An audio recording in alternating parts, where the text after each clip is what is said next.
करते हैं। कल देश के प्रधानमंत्री पार्लियामेंट के अंदर मेक इन इंडिया को लेकर बोले, तरीके से देश के प्रधानमंत्री आत्मनिर्भर को लेकर बोले। तो मैं बताना चाहता हूं सबसे पहले प्रधानमंत्री के मेक इन इंडिया के कॉन्सेप्ट को लेकर आपको बता दूं, हमारे देश मेक इन इंडिया का इतना बढ़िया कॉन्सेप्ट चल रहा है। 20,000 किलो ऊन मंगाई गई, वो न्यूजीलैंड से मंगाई गई हमारी नई पार्लियामेंट के कारपेट को बनाने के लिए। एक और देश के प्रधानमंत्री जी आत्मनिर्भर की बात करते हैं, मेक इन इंडिया की बात करते हैं, वोकल फॉर लोकल की बात करते हैं, और दूसरी ओर 20,000 किलो ऊन जो है वो न्यूजीलैंड से मंगाई गई। मैं आपको बता दूं कि 9,64,000 पोस्ट सेंट्रल गवर्नमेंट के सिविल डिपार्टमेंट है उनमें खाली हैं, और आपको बता दूं कि 1,52,000 से ज्यादा पोस्ट आर्मी के अंदर, नेवी के अंदर, इंडियन एयरफोर्स के अंदर खाली हैं।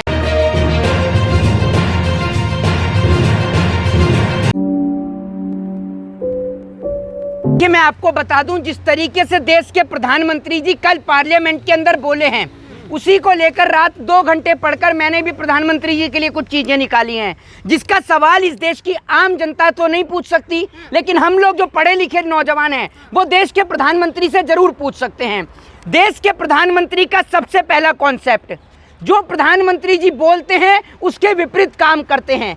कल देश के प्रधानमंत्री पार्लियामेंट के अंदर मेक इन इंडिया को लेकर बोले, जिस तरीके से देश के प्रधानमंत्री आत्मनिर्भर को लेकर बोले। तो मैं बताना चाहता हूं सबसे पहले प्रधानमंत्री के मेक इन इंडिया के कॉन्सेप्ट को लेकर आपको बता दूं कि हमारे देश में मेक इन इंडिया का इतना बढ़िया कॉन्सेप्ट चल रहा है कि 20,000 किलो ऊन जो मंगाई गई वो न्यूजीलैंड से मंगाई गई हमारी नई पार्लियामेंट के कारपेट को बनाने के लिए। एक और देश के प्रधानमंत्री जी आत्मनिर्भर की बात करते हैं, मेक इन इंडिया की बात करते हैं, वोकल फॉर लोकल की बात करते हैं, और दूसरी ओर 20,000 किलो ऊन जो है वो न्यूजीलैंड से मंगाई गई। क्या देश के प्रधानमंत्री जी को हमारी ऊन इंडस्ट्री के ऊपर भरोसा नहीं था, जो देश के प्रधानमंत्री जी ने 20,000 किलो ऊन जो है वो न्यूजीलैंड से मंगाई? पहला सवाल। दूसरी बात ये, देश के प्रधानमंत्री को क्या ये नहीं पता कि हमारे देश के 32 लाख लोगों की आजीविका जो है वो ऊन के व्यवसाय के ऊपर निर्भर है? उसके बावजूद भी हमारे देश के प्रधानमंत्री जो वोकल फॉर लोकल की बात करते हैं, मेक इन इंडिया की बात करते हैं, आत्मनिर्भर की बात करते हैं, वो देश के प्रधानमंत्री जी 20,000 किलो ऊन जो है वो न्यूजीलैंड से मंगाने का काम करते हैं।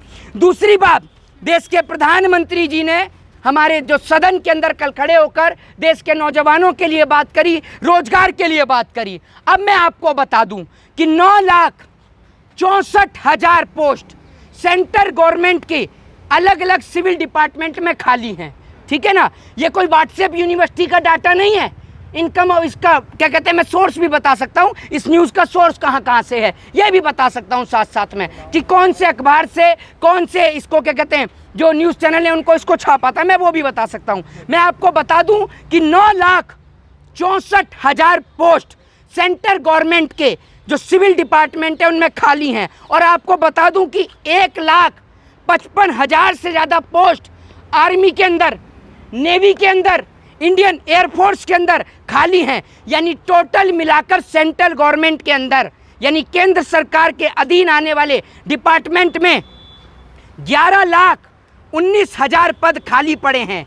एक बात देश के नौजवानों को बता दी जाती है, जब देश के नौजवान जो हैं वो रोजगार की बात करते हैं, एक मिनट चुप रहा भाई, जब देश के नौजवान रोजगार की बात करते हैं तो देश के नौजवानों को जो है वो रोजगार मेले के नाम का झुंझुना हाथ में उनके थमा दिया जाता है।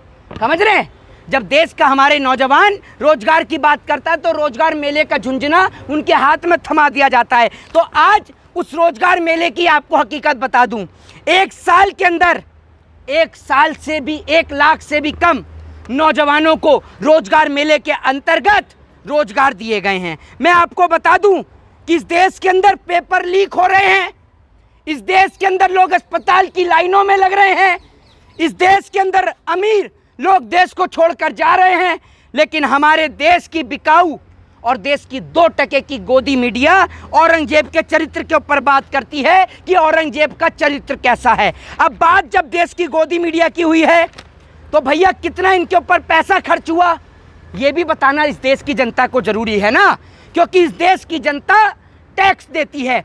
सुबह उठने से लेकर रात को सोने तक इस देश की जनता टैक्स अदा करने का काम करती है। तो आपको बता दूं कि देश की मोदी सरकार जिस दिन सत्ता में आई थी तो 2528 दिनों में देश की मोदी सरकार ने 23 अरब 3 करोड़ 44 लाख 40,961 रुपए, एक बार और बोल देता हूं, 23 अरब 3 करोड़ 44 लाख 40,961 रुपए सिर्फ प्रिंट मीडिया के विज्ञापन के ऊपर खर्च किए।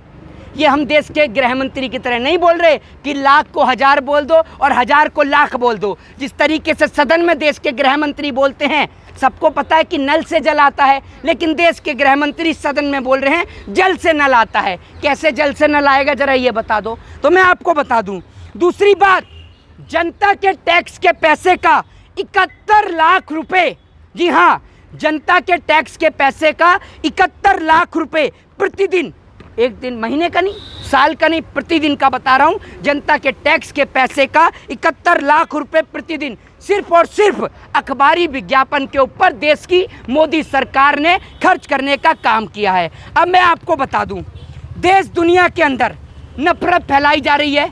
हरियाणा के अंदर आप देख ही रहे हैं, हरियाणा जल रहा है, मणिपुर जल रहा है। कल देश के माननीय प्रधानमंत्री जी सदन के पटल के अंदर बेटियों के ऊपर बात कर रहे थे। आपको बता दूं, हमारे देश की जो सरकार है उससे देश की टकराती हुई ट्रेन तो रुकती नहीं है। आपने देखा होगा किस तरीके से रेल हादसा हुआ था। तो देश की टकराती हुई रेलें तो देश के प्रधानमंत्री से रुकती नहीं है, तो वो रोकने चले हैं रसिया और यूक्रेन का युद्ध, ठीक है ना। अब हमारे देश के प्रधानमंत्री जी राष्ट्रीय लेवल के नेता नहीं रहे हैं, हमारे देश के प्रधानमंत्री जी अब अंतर्राष्ट्रीय क्रम के नेता बन गए हैं। जो मणिपुर के ऊपर उनका ध्यान नहीं जाता, हरियाणा के ऊपर उनका ध्यान नहीं जाता, उनका ध्यान अगर जाता है तो कहाँ जाता है कि रसिया और यूक्रेन को। जो प्रधानमंत्री एक फ़ोन पर रसिया और यूक्रेन का युद्ध रुकवा देता है, वो देश का प्रधानमंत्री आज हरियाणा और मणिपुर को शांत नहीं करवा पा रहा है। मैं आपको बता दूं, जिस तरीके से देश में नफरत फैलाई जा रही है, और आपको बता दूं जिस तरीके से कल देश के प्रधानमंत्री जी संसद के अंदर बात कर रहे थे मणिपुर के ऊपर भी और बेटियों के ऊपर भी, तो आपको बता दूं कि ये डाटा हरियाणा का, इस देश के अंदर पिछले 5 वर्षों के अंदर 2,75,000 बच्चे गायब हुए हैं। आपको बता दूं, ये आंकड़ा union minister of women's and child department ने जो है, डेवलपमेंट ने जो है, वो संसद को बताया। एक बार और बता दूं कि पिछले 5 वर्षों में 2,75,000 बच्चे इस देश से गायब हुए हैं।